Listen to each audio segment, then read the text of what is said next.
اتنی بڑی تعداد میں ایک مقام پر صحابہ کرام کسی دوسری جنگ میں شہید نہیں ہوئے۔ اے مدینہ سے محبت رکھنے والوں سنو، مسجد نبوی سے متصل ایک محلہ تھا جس میں بنو نجار کا خاندان رہتا تھا۔ اسی خاندان میں ایک عظیم خاتون ام عمارہ رضی اللہ تعالی عنہا تھی، جن کے دو بیٹے تھے، عبداللہ اور حبیب رضوان اللہ علیہم اجمعین۔ ام عمارہ کو رسول اللہ صلی اللہ علیہ وآلہ وسلم سے بڑی محبت تھی۔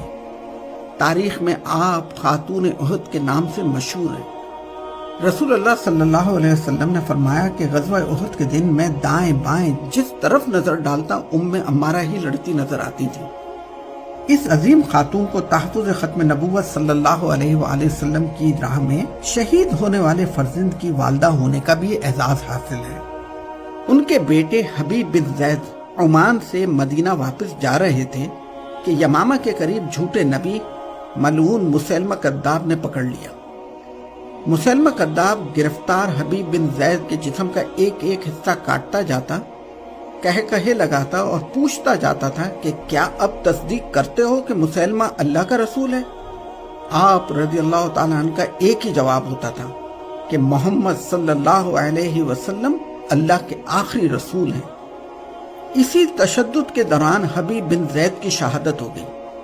آپ قیامت تک ختم نبوت صلی اللہ علیہ وسلم کی راہ میں قربانیاں دینے والوں کے لیے مثال بن گئے۔ ام عمارہ نے اپنے بیٹی کی شہادت کا سنا تو اللہ کا شکر ادا کیا۔ ام عمارہ کا اللہ کے نبی سے محبت کا قصہ یہاں ختم نہیں ہوتا۔ عہد صدیقی میں خالد بن ولید کے لشکر میں اپنے دوسرے بیٹے عبداللہ کے ساتھ شامل ہو کر یمامہ پہنچی، جہاں اسی جھوٹے نبی مسیلمہ کذاب کے ساتھ خون ریز جنگیں ہوئیں، جنہیں مارکہ یمامہ کہا جاتا ہے۔ ان جنگوں میں 1200 صحابہ رضوان اللہ علیہم اجمعین نے تحفظ ختم نبوت کی راہ میں جام شہادت نوش کیا۔ اتنی بڑی تعداد میں ایک مقام پر صحابہ کرام کسی دوسری جنگ میں شہید نہیں ہوئے۔ سعودی عرب کے دارالخلافہ ریاض سے 40 کلومیٹر کے فاصلے پر الجبیلہ میں ایک قبرستان ہے، جہاں ختم نبوت صلی اللہ علیہ وسلم کے تحفظ کے لیے شہید ہونے والے جان نثار دفن ہیں۔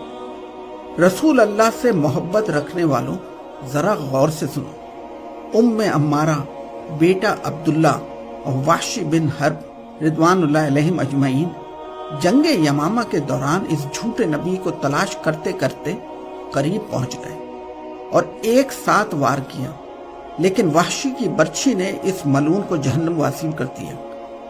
ام عمارہ اس جھوٹے نبی کی موت پر سجدہ شکر بجا لائیں۔ اسی جنگ میں ام عمارہ کا ایک ہاتھ گہرے زخم سے شہید ہو گیا۔ خالد بن ولید نے ان کا بڑے خلوص سے علاج کیا۔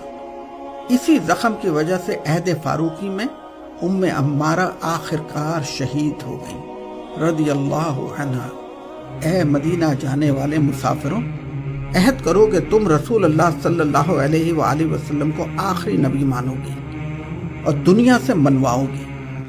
اپنے بچوں کو بتاؤ گے کہ محمد صلی اللہ علیہ وسلم اللہ کے آخری نبی ہیں اور اب کوئی نبی نہیں آئے گا۔